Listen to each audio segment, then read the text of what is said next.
दिल्ली, नोएडा और गाजियाबाद में news click website से जुड़े रहे कुछ पत्रकारों के घरों पर पुलिस की रेड पड़ी है। जिन पत्रकारों के यहाँ रेड पड़ी है उनके नाम भाषा सिंह, उर्मिलेश, प्रबीर पुरकायस्थ, अभिसार शर्मा, अनिंदो चक्रवर्ती और सुहेल हाशमी बताए जा रहे हैं। पत्रकार अभिसार शर्मा और भाषा सिंह ने ट्वीट के जरिए इस मामले पर जानकारी भी दी है। अभिसार ने लिखा है कि दिल्ली पुलिस ने मंगलवार 3 अक्टूबर को सुबह सुबह उनके घर पहुंची और उनका लैपटॉप और फोन छीन लिया है। वहीं भाषा सिंह ने लिखा कि वो अपने इस फोन से आखिरी ट्वीट कर रही हैं। इसके बाद दिल्ली पुलिस ने उनका फोन जब्त कर लिया है। न्यूज एजेंसी ANI ने दिल्ली पुलिस से जुड़े सूत्रों के हवाले से बताया है कि न्यूज क्लिक से जुड़े विभिन्न परिसरों पर छापेमारी चल रही है। अभी तक कोई गिरफ्तारी नहीं हुई है। आशीष से जुड़े अरविंद ओझा की एक रिपोर्ट के मुताबिक दिल्ली पुलिस के स्पेशल सेल ने मंगलवार को ये छापेमारी दिल्ली, नोएडा और गाजियाबाद में बड़े पैमाने पर की है। दिल्ली पुलिस स्पेशल सेल ने गैर कानूनी गतिविधियां रोकथाम अधिनियम UAPA के तहत मामला भी दर्ज किया है। ओझा के मुताबिक छापेमारी के दौरान दिल्ली पुलिस के स्पेशल सेल ने ढेर सारे इलेक्ट्रॉनिक सबूत, लैपटॉप और मोबाइल फोन जब्त किए हैं। इसके अलावा कई कंप्यूटर, हार्ड डिस्क का डेटा भी पुलिस अपने साथ ले गई है। देखिए, मुझे जस्टिफाई करने की जरूरत नहीं है। अगर किसी ने गलत किया है तो उसके ऊपर जांच एजेंसियां काम करती हैं और ये कहीं नहीं लिखा कि आपके पास अगर गलत तरीके से पैसा आया होगा, आपत्तिजनक कोई कार्य होगा तो उसके ऊपर कोई जांच एजेंसी कार्रवाई नहीं कर सकती। जांच एजेंसियां स्वतंत्र हैं, वो अपनी कार्रवाई नियमों को देखकर करती है। पत्रकारों पर दिल्ली पुलिस की छापेमारी को लेकर प्रेस क्लब ऑफ इंडिया का एक बयान सामने आया है। PCI ने कहा, press club of India news click से जुड़े पत्रकारों और लेखकों के घरों पर की गई छापेमारी से बेहद चिंतित हैं। हम पत्रकारों के साथ एकजुटता से खड़े हैं और सरकार से मामले पर डिटेल देने की मांग करते हैं। PCI के मुताबिक वो इस घटनाक्रम पर नजर रखे हुए हैं और संस्था की तरफ से जल्द ही एक विस्तृत बयान जारी किया जाएगा। 7 अगस्त 2023 को केंद्रीय मंत्री अनुराग ठाकुर ने दिल्ली में एक प्रेस कॉन्फ्रेंस की थी। अनुराग ठाकुर ने प्रेस कॉन्फ्रेंस में कहा था, भारत लंबे समय से बता रहा था कि न्यूज़ क्लिक भी प्रचार की एक खतरनाक वैश्विक चाल है। जब मैं न्यूज़ क्लिक की बात करता हूं तो चीन के एक ग्लोबल मीडिया संस्थान से इसकी फंडिंग हुई है। आपको बता दूं कि पिछले दिनों न्यूज़ क्लिक के खिलाफ 5 दिनों की रेड हुई थी, तो उसमें कहां से पैसा लिया गया, कितने पैसे आए, वो सभी जानकारी दूंगा।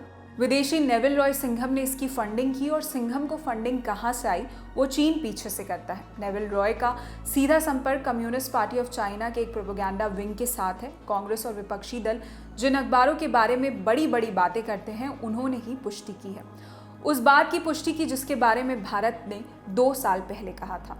केंद्रीय मंत्री ने आगे कहा कि उन्होंने 2021 में न्यूज़ क्लिक के बारे में खुलासा किया था कि कैसे विदेशी हाथ भारत के खिलाफ है, कैसे विदेशी प्रोपेगेंडा भारत के खिलाफ है और इस एंटी इंडिया कैंपेन में कांग्रेस और विपक्षी दल भी उसके समर्थन में आए थे। ठाकुर ने विपक्ष पर तंज कसते हुए कहा कि चीनी कंपनियां नेविल रॉय सिंघम के जरिए न्यूज़ क्लिक को फंड कर रही थी, लेकिन उनके सेल्समैन भारत के ही कुछ लोग थे जो कार्रवाई के खिलाफ उनके समर्थन में आगे थे। उन्होंने चीन के एजेंडे को फैलाने और फर्जी प्रोपेगेंडा के जरिए आम लोगों को गुमराह करने की कोशिश की है। ठाकुर ने कहा कि ये फ्री न्यूज़ के नाम पर फेक न्यूज़ परोसने वाले हैं। ये पूरा विवाद 5 अगस्त को न्यूयॉर्क टाइम्स में छपी एक रिपोर्ट के बाद शुरू हुआ था। न्यूयॉर्क टाइम्स ने अमेरिकी बिजनेसमैन नेविल रॉय सिंघम के बारे में रिपोर्ट छापी। बताया कि नेविल रॉय सिंघम किस तरह दुनिया भर की संस्थाओं को फंड करते हैं जो चीनी सरकार के प्रोपेगेंडा टूल की तरह काम करती हैं। रिपोर्ट बताती है कि सिंघम खुद शंघाई में रहते हैं। पिछले महीने उन्होंने कम्युनिस्ट पार्टी ऑफ चाइना के वर्कशॉप में भी हिस्सा लिया था, जिसमें पार्टी को दुनिया भर में फैलाने की चर्चा हुई थी। नेविल रॉय सिंघम NGO, शिक्षण संस्थानों, मीडिया संस्थानों को फंड करने को लेकर चर्चित हैं। 69 साल के नेविल समाजवादी चिंतक और यूनिवर्सिटी ऑफ न्यूयॉर्क में प्रोफेसर रहे आर्चिबाल्ड W. सिंघम के बेटे हैं। 1991 में आर्चिबाल्ड का निधन हुआ था। उन्हें आर्ची सिंघम भी कहा जाता था। आर्ची मूल रूप से श्रीलंका के रहने वाले थे। साम्राज्यवाद के खिलाफ उन्होंने कई किताबें भी लिखी।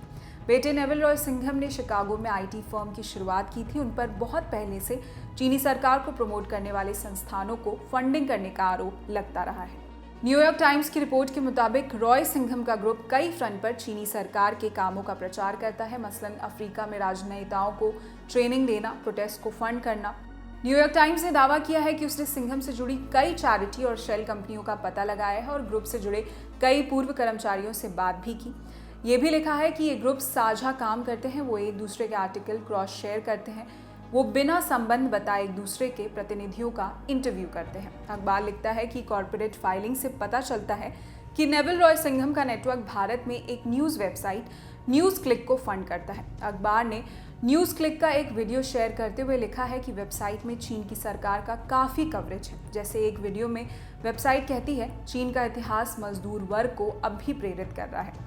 न्यूयॉर्क टाइम्स ने रिपोर्ट में न्यूज़ क्लिक के खिलाफ भारतीय एजेंसियों की छापेमारी का भी जिक्र किया। बताया कि अधिकारियों ने तब आरोप लगाया था कि वेबसाइट का संबंध चीन की सरकार से है, लेकिन कोई सबूत पेश नहीं किया गया था। इन आरोपों पर रॉय सिंघम ने ईमेल से न्यूयॉर्क टाइम्स को जवाब दिया है कि जिन देशों में भी उनका काम है वहां वो टैक्स कानूनों का पालन करते हैं। ईमेल में उन्होंने बताया, मैं इन आरोपों को पूरी तरह खारिज करता हूं कि मैं किसी पार्टी का सदस्य हूं या उसके लिए काम करता हूं या किसी से आदेश लेता हूं। मैं सिर्फ अपने विचारों से चलता हूं। वहीं न्यूज़ क्लिक ने भी इन आरोपों पर जवाब दिया था। 7 अगस्त को एक बयान जारी करते हुए संस्थान ने कहा, पिछले 12 घंटों से न्यूज़ क्लिक के खिलाफ कई तरह के झूठे और आधारहीन आरोप लगाए गए हैं। ये मामला कोर्ट के सामने विचाराधीन है। हम कानूनी प्रक्रिया का सम्मान करते हैं और मीडिया ट्रायल में नहीं उलझना चाहते। कई राजनेताओं और मीडिया संस्थान हमारे खिलाफ हैं। जो आरोप लगा रहे हैं उनका कोई आधार नहीं है। न्यूज़ क्लिक एक स्वतंत्र न्यूज़ संस्थान है। ये कहना कि हम कम्युनिस्ट पार्टी ऑफ चाइना के प्रवक्ता की तरह या उसके हितों के लिए काम करते हैं पूरी तरह गलत है। हम भारतीय कोर्ट में भरोसा करते हैं और भारतीय कानून के हिसाब से काम करते रहेंगे। संस्थान ने यह भी कहा कि दिल्ली हाईकोर्ट ने मौजूदा केस में न्यूज़ क्लिक के पक्ष में एक फैसला सुनाया है। कोर्ट ने कंपनी के कई अधिकारियों को गिरफ्तारी से अंतरिम राहत दी। इसके अलावा additional chief metropolitan magistrate court ने न्यूज़ क्लिक के खिलाफ आयकर विभाग द्वारा दर्ज शिकायत को रद्द कर दिया। कोर्ट ने कहा था कि केस में मेरिट नहीं है। इसी के साथ इस वीडियो में इतना ही। इस खबर पर क्या है आपकी राय में कमेंट सेक्शन में बताएं। आपके लिए तमाम जानकारी जुटाई थी हमारे साथी अभय ने। देश और दुनिया की अन्य खबरों के लिए देखते रहिए दी लल्लन टॉप। शुक्रिया।